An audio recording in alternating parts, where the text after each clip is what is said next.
तुम्हाला हातापाय जर सलामत ठेवायचे असतील तर शेतकऱ्याचं हित पहा. नसता तुम्हाला सांगतो माझ्या एवढं वाईट नाही. पीक विमा जिल्हा प्रतिनिधी बोलता? हो बोलतोय. तायडे? हा बोलतो. आमदार बांगर बोलतो. हा दादा बोला ना. फोन याच्यासाठी लावलाय की आता हे जे तुम्हाला सांगतो की पीक विम्याचा जो विषय आहे, तर आता तुम्ही हे पीक कापणी प्रोग्राम जे आपला तुम्ही जे 15 ऑगस्टच्या आधीचे जे तुम्ही गावं दिलीत, आता हे गावं जर त्या ठिकाणी डोंगर भागावरचे दिले असतील, चांगल्या भागाचे आले त्याच्यामध्ये तर सगळा शेतकऱ्याचा सगळा धिगाणाच होऊन जाईल ना.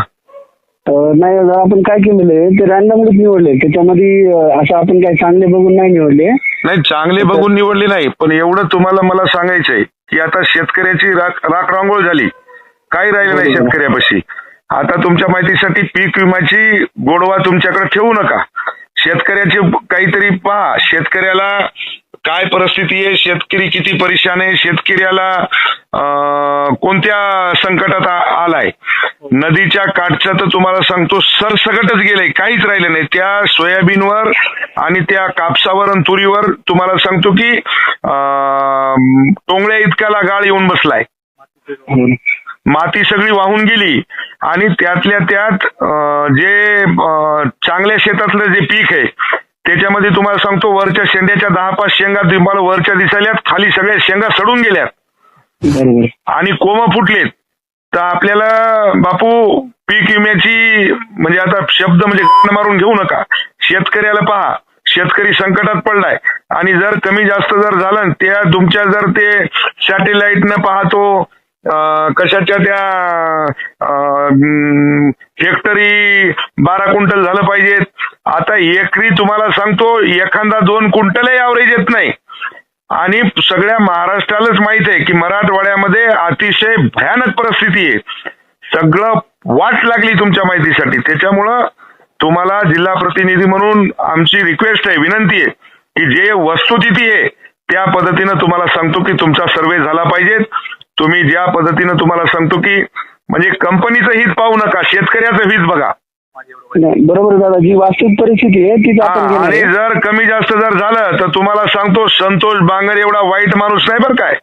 मी कंपनीच्या तुमच्या हिंगोलीत एकही माणूस तुमच्या या ठिकाणी राहू देणार नाही. कंपनीचे ते दुःख तुमचे त्या जिथं जिथं ऑफिस आहे तिथं तिथं तर चुरा करू, पण तुम्हालाही कंपनीच्या सगळ्या माणसाला तुम्हाला सांगतो की मी हिंडू देणार नाही. हातापाय तुम्हाला हातापाय जर सलामत ठेवायचे असतील तर शेतकऱ्याचं हित पहा. नसता तुम्हाला सांगतो माझ्या एवढं वाईट नाही. वस्तुस्थिती असली पाहिजेत.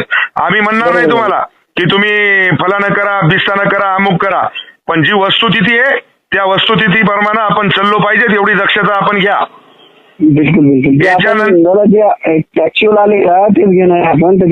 इकडं ऐका तायडे, मी याच्यानंतर बोलणार नाही. जर तुम्हाला सांगतो, आणि दुसरा एक विषय, कळमनुरी मतदारसंघामध्ये पूर्ण नदीच्या काठचा भाग आहे. त्याच्यामुळं तुम्हाला सांगतो कळमनुरीमध्ये ते सगळं म्हणजे नायनाटच झालाय शेतकऱ्याचा.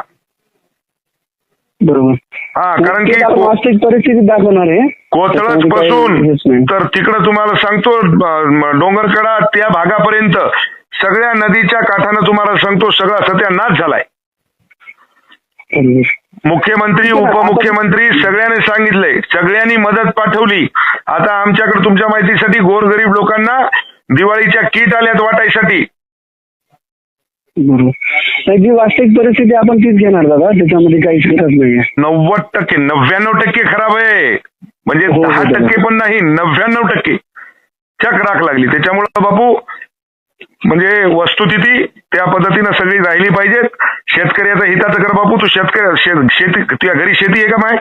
आहे. मग शेतकरी पुत्र आहे तू, एवढं ध्यानात ठेव. हो दादा, हो. मी वास्तविक परिस्थिती आहे पण त्याच परिस्थितीमध्ये घेणार आहे. चल काही हेच नाही.